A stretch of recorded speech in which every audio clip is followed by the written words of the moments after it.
Afternoon, ladies and gents. Welcome to the Digital Bankers online session. Today I'm with Pai Li, who is the Group Chief Consumer Banking Officer at Alliance Bank Malaysia Berhad. Recently, Pai Li, we awarded Alliance Bank with the Excellence in Omni-Channel Customer Experience Award at the Digital CX Awards 2021. As you know, this is an annual flagship program that we sort of run as an organization to really assess best-in-class practices that banks are driving across their sort of customer experience journeys, etc. In particular, I want to know a little bit more around the bank in your pocket. But just before I go on to ask you the first question, can you just introduce yourself? Tell us a little bit around your remit within the bank. Sure. Hi, everyone. Thank you again for hosting this interview today. I'm from Alliance Bank Berhad. We are essentially a consumer bank.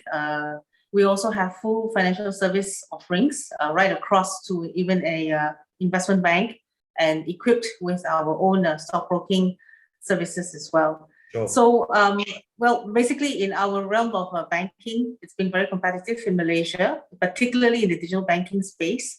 And when we put in the submission to Digital Banker, we were indeed very hopeful that our submission would get some opportunity to win an award, and we did. We're very proud and happy for that. Thank you. Fantastic. I'm glad to hear it. So actually, I mean, this was one of our most competitive programs to date. So we received nominations from worldwide organizations, and as we grow and the awards program grows in sort of size and scale, you'll start seeing nominations coming from various parts of the world. So I think that recognition is a real testament to the efforts and the initiatives that your team and the organization are driving. So congratulations once again. So let's move on to the bank in your pocket. Now, this has really transformed banking services for potential customers. Do you think you could share some highlights from the actual initiative? Sure. The key initiative that we were working on was actually a plan that we plan to launch probably later in the year. But with the challenges from the MCO, as you know, we had to accelerate the plan and get out to market pretty fast. So I think two key observations that came across quite clearly to us was the shift in the behavior. Customers were definitely moving all transactions to the online channel. About 2/3 of that now today is an online channel. And we thought that this would be a good time for us to also then address some of the things in the digital banking side. And we brought forward the timelines on the bank in your pocket, and we launched it as fast as we could. But we could only go out with essentially 3 essential products, and we will be looking to add on more. We also conducted a survey, and I think we had very, very resounding feedback that the fears of going into a physical branch, was somewhat addressed when we launched this product. Yeah, absolutely. That's great. And, moving on. So I think the bank's award-winning case study, which was your mobile eKYC, it really eases the customer journey. And that's right from opening an account to availing quick personal financing solutions, right? So could you tell us a little bit about how this feature will, really continue to evolve in the next couple of years? Sure. So today we use it as an onboarding tool. I think in time to come, it's going to replace our biometric. That's the handheld device branch. So This is one way that the mobile eKYC will just replace the way we verify you are who you are. And I think that's pretty important for a lot of our customer journeys. I think depending on the transactions that we do, for example, some transactions that require a lot of documentation, we actually run that now on video call. But it's still pretty important when we take instructions that the customer validate that is them, right, on that video call, and we can do this via the mobile. It's really quick and simple, all done under 10 minutes. Yeah.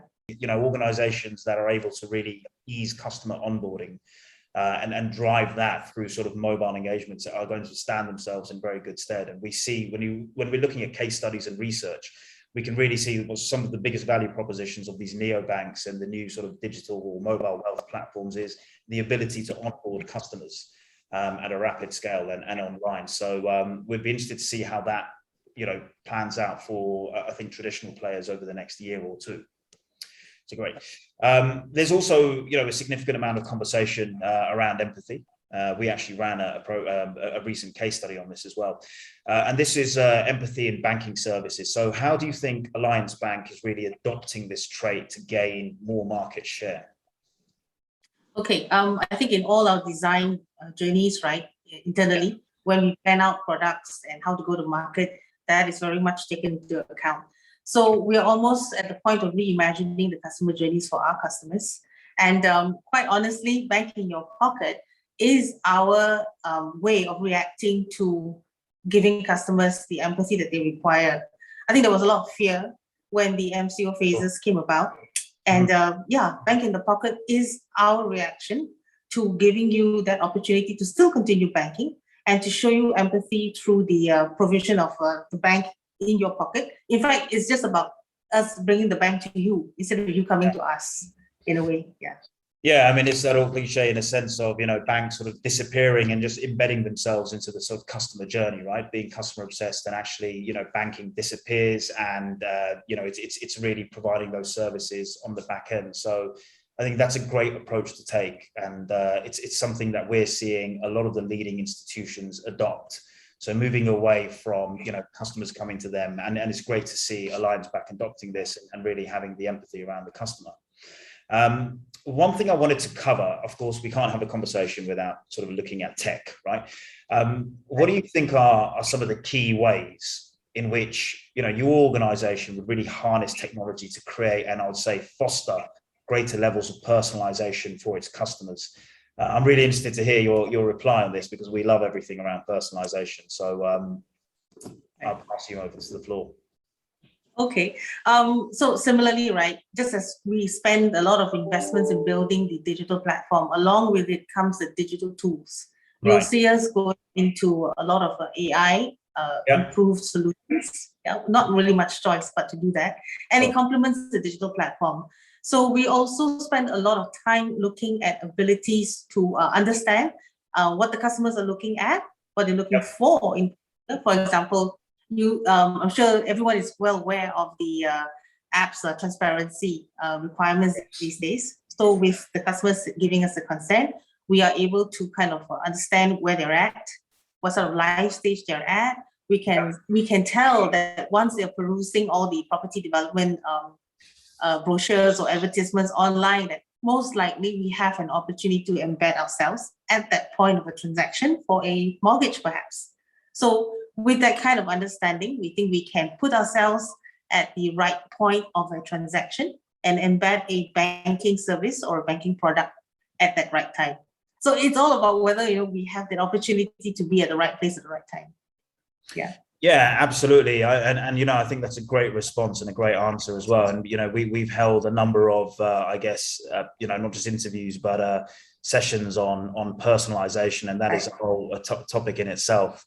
So we're really interested to see what the future capabilities of that are, because everybody talks about hyper personalization. It's probably harder to achieve than it actually is, but it's great to see Alliance really leading the forefront in the sort of in this way, with the use of tech, with the use of personalization. Customers in Southeast Asia, they've obviously advocated and have been big adopters of digital banking services, and the region is really witnessing, I would say, large-scale adoption of such services. Central banks in the region as well, we can see that this is really a way for them to sort of foster competition. We're seeing what's happening in Malaysia now, and obviously with Singapore, given the rise of the digital bank licenses. How would you say Alliance is really positioned to tackle this competition? Yeah, I think that space is going to get very crowded. So our attempt at trying to put forward a new value proposition, a differentiated one, is again the launch of Bank in Your Pocket. And we're just going to keep on adding to that platform. You'll see what products coming on board, insurance products coming on board. I think the whole idea or the crux of it that we're trying to get to is how to embed ourselves in the customer journey, and how to also embed the fulfillment part of it. In fact, Digital Banker is probably one of the main publications that focuses a lot on personalization and what many of the other bank players do. So we do follow your publication quite a bit, and we think that that's really the next stage of competition. Yes, for sure. Yeah, absolutely. I think the drive for us is really understanding, look, what's the value proposition of these neobanks, and they're not lumbered with the legacy. They're upstarts. They're able to scale very quickly, and they obviously have a number of quirks on their apps, etc. But the incumbents obviously have, huge risk frameworks. They've got a lot of data that they're holding on the customer. They've got the trust as well. So whilst we see these new players as a sort of threat, and yes, they will cannibalize some parts of the wallet share, I certainly think that the incumbents are there to stay. And if they play their game correctly, we're going to be in great stead. Pai Li, I'm going to move over to the final question. So I just wanted to get your sort of view on this. So what according to you are some of the trends which could really transform, let's say, retail banking, particularly in ASEAN in this sort of new decade?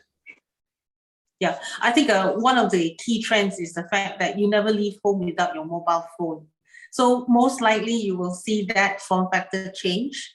Yeah. The next trend that you'll see are all this wearable technology, be it Garmin or Fitbit. And that's probably where we look to embed, again, the opportunity to position a banking product or a banking service as part of the usage. So that's one key trend. And I think in Southeast Asia, these kind of trends will move really fast. So we are hoping to catch that. The next thing I think that will be important to enable that is the straight-through. So most of our processes will need to get to a straight-through approval and implementation. I think that's pretty key. And lastly would be partnerships. I don't think banking, can run as for what we know it to be, right? Yeah. So partners will be important, and the ability again to be part of your partner's customer journey. Yeah. Okay. That's going to be the key. So sort of wearable, straight-through processing, and then the ecosystem play. Right? So that's right. Okay, interesting. Yeah, great. I mean, it's interesting for us because it is a commoditized sort of line of business for a bank, right? It's not the most profitable, but it's one of the most sort of widespread. We've seen banks like Citi pull out of 13 markets because they just don't have the capability to compete on a retail level, and then so it's more focusing on wealth management and the transaction size as well. But we are doing a lot of studies to see where retail banks will be in the next sort of several years. There's talks about them becoming platformized, etc. But I think that's a great insight, and especially around the wearables and embedding yourselves and offering sort of services through those as well.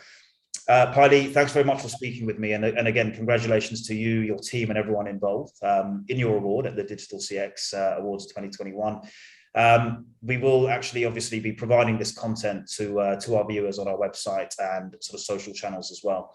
And no doubt we will collaborate in the future, and we look forward to hosting you again at some point.